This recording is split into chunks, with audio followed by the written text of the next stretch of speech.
And I think it's important also to, when we're talking about defunding the police, I think people need to be clear on what that means.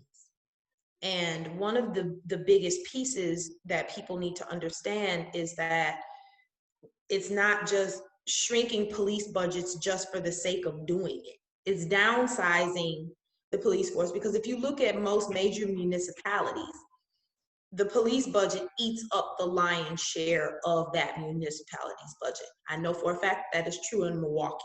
They get the lion's share of the budget. But if you think about what police actually are needed to do versus what they're doing.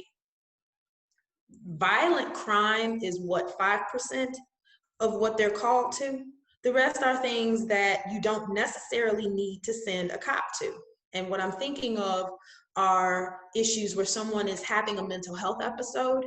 They need a counselor. They don't need an armed cop. We had a young man murdered in Madison, Wisconsin, who was having a mental episode.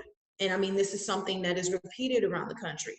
And so when we're saying defund the police, it is taking money from that police, those budgets, downsizing those budgets, and then reallocating the funding towards the resources that communities need, like counselors, like social workers, like substance use, folks to help around substance use.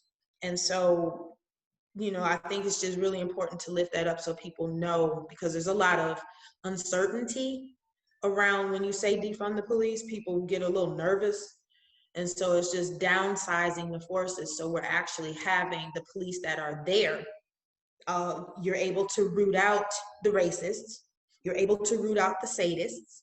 You're able to root out people who are doing heinous things to the people in the communities. And so that the people that you're having are actually just there being called to do things that police are actually supposed to be doing versus what's happening